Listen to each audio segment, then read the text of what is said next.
On today's pre-workout hype episode, got a very special guest. I like to call him my big brother. Since I was young, somebody I definitely looked up to and admired. Once we got to know each other, that's a long story. But we got Chris Pinto on the show today. What's going on, bro? Yeah, right. Good? Everything's blessed. Good. It's good to be here, man. So, backstory, obviously with us, it's known each other for some time, but we know each other through Mr. Hoto, Kyle Hoto Reed, who is Chris's brother. Yeah, man. So it's been years, and everybody knows from the first episode, I've known Hoto since we were 4 years old. It's a long time. It's a long time. And Chris, we kind of met as we grew up, but good to have you on the show. Just before we go any further, just pretty much introduce yourself, tell everybody who you are, what you do. Well, my name's Chris Pinto. I'm 35 years old, and I'm an owner-operator of UES Lifestyle Management. It's a security company based out of Toronto. Been in the industry for 17 years now, but I was a former NBA player. Seti will tell you all about that. UES Lifestyle, can you want to get a little bit deeper into that and kind of how you started that? Yeah, absolutely. I mean, so I've been working security in the nightclubs, corporate offices in Toronto for 17 years now. But I've seen a thing that the security was lacking, the industry was lacking.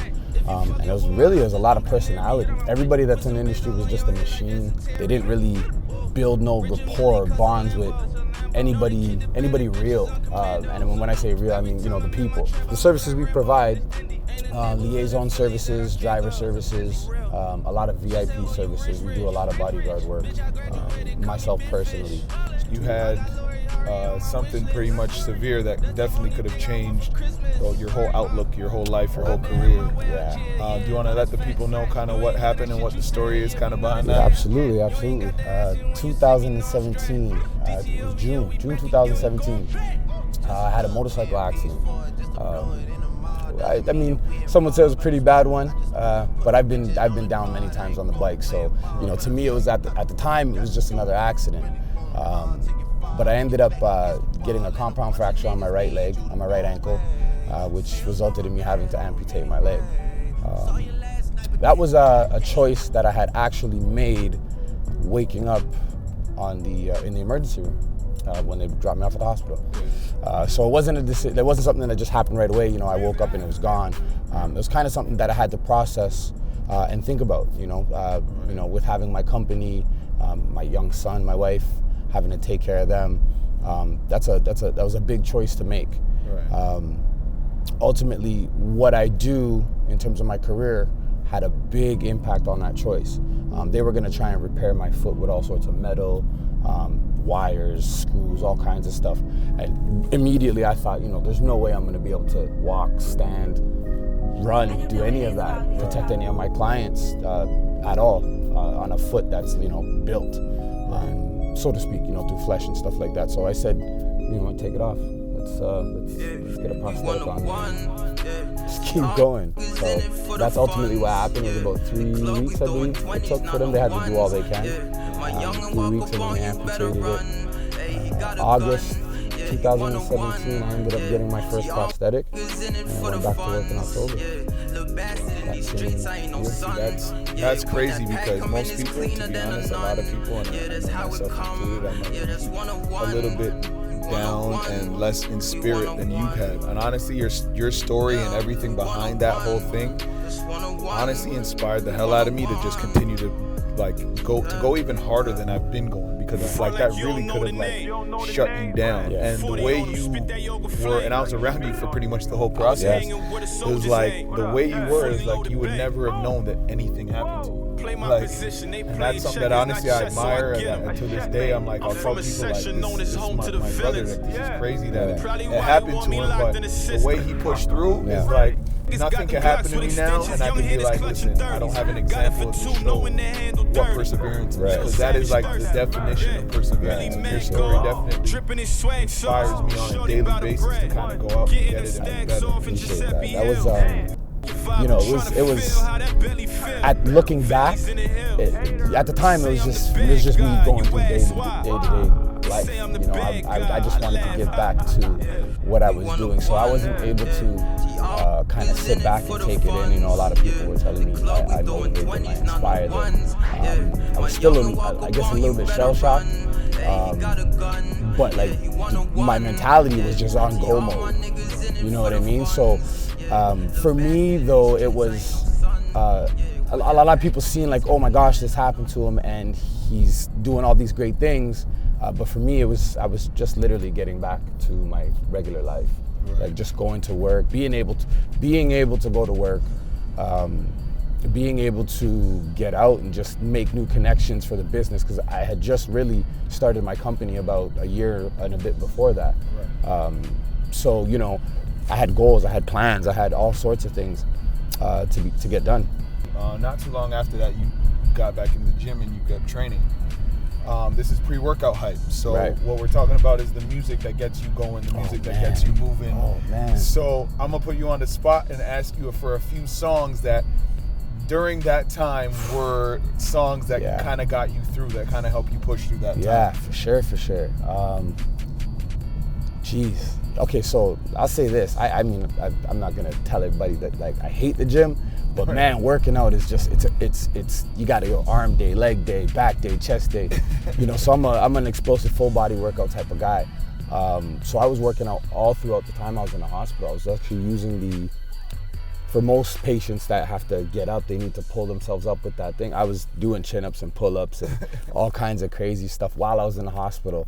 And then, you know, I didn't stop when I went to rehab. I just, really, my body needs to stay in shape and keep functioning in order for it to function. Like it'll shut down on me. My whole IT band will get tight. My right leg will cramp. So I have to. Like I literally have to go to the gym, get on the bike, go in the pool, keep my body limber and in shape. So the music that literally shaped me throughout this time, it's on my playlist still. Thoroughbred, Back on the Road.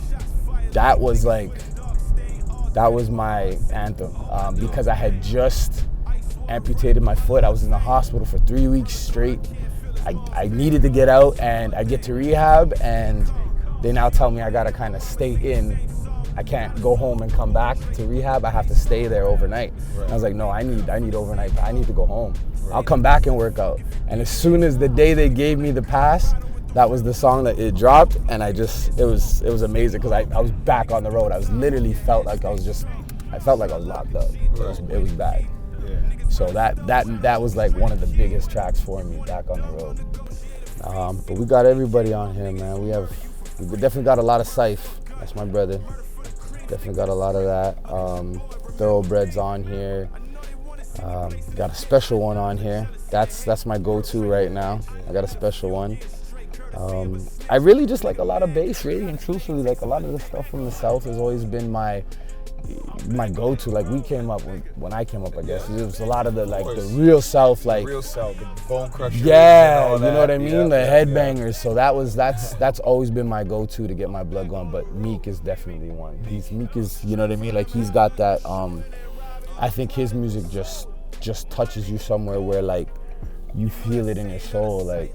Because whatever he's gone through and he's talking about, somebody has gone through and felt. Absolutely. In one way, shape, or form. Now going from one thing to the next with music. So shortly after, well, not even say shortly after. So some time after, you said you're going into go mode, but you guys went into God mode. Yeah. All three of you guys went into God mode on that track that you guys created. And to this day, it's been out for a while. I've heard it for a while. I knew when it first came out. I kind of got the preview from Kyle before that. Right. But to this day, when I hear that song, it gets me hyped. What was on your mind as you guys were kind of creating that project? So Kyle had hit me and asked me to write a verse for a song that he was doing. He was putting together with Lou Breeze. Lou's family as well. Right. Love the brother. Yeah. But man, I wasn't really trying to get back into the studio. When I first met Seti and my brother Kyle, I was rapping with my cousin Blake and Keegan. The group was called YBE, Young Black Entrepreneurs. We had a couple mixtapes we did. And it was great. I mean, don't get me wrong. You know, it was one of those things. I was dabbling in everything. I was playing ball. I was rapping. I was doing Muay Thai. I was doing everything. But man, so he asked me to get back into the studio, and it was just one of those things where I was like, okay, cool. You know, I put up a bit of a fight, but I ended up getting in there. It was in December. Actually, I think it was the weekend of my birthday, 2017. Yeah, it was actually 2017 at the end. Yeah, jeez. And so we got into the studio, Lou's there, and Kyle just tells me, he's like, let the pain out. And I was just like, let the pain out. And it was kind of like a button. And he just, you know what I mean? It just, the beat came on, and literally, I was writing before that, and I had a couple of pieces ready to go, a couple of bars ready to go. But when I got into the studio and just hearing the beat, you know, in the headphones and being in that environment, oof, I just let the pain out, man. Yeah, I just let it out. And it's crazy how music can do that for you, because, you know, some people don't have a creative bone in their body. They're very athletic, but they don't have a creative bone in their body. But if you can put something on paper, your thoughts, your words, your voice, and let that, like, that's so therapeutic, man. Absolutely. And, you know, so like I said, now that's my go-to song. You know, when I'm not feeling like going to the gym, I motivate myself. Yeah. You know what I mean? And it's like, you gotta motivate yourself, but I literally throw it on and I motivate myself. I hear that and I'm like, yo, this is what you had to go through, bro. You can't make no excuses. Yeah, no days. That's my motto now, is no excuses, no days off. That's the motto now. What you're doing is amazing, brother. I'm proud of you. I can't say it enough, man. I was just telling my son in the car on the way here. You know, we didn't have anybody like myself or yourself to help us develop life. You know what I mean? And I don't just mean, you know, play basketball and cool. There might have been the 1-2 coaches, but you know, to sit here and really, like, I see the relationship that you built with some of these kids, bro, and it's unbelievable, man. Like, you're changing the world kid by kid. It's a great feeling, brother. Like, just to even know that you're doing that. You know, I try and do my part at the nightclubs when the kids come by. Instead of being those security guards, those bouncers that like to just toss kids or bad them up, all that. You know, I don't do any of that.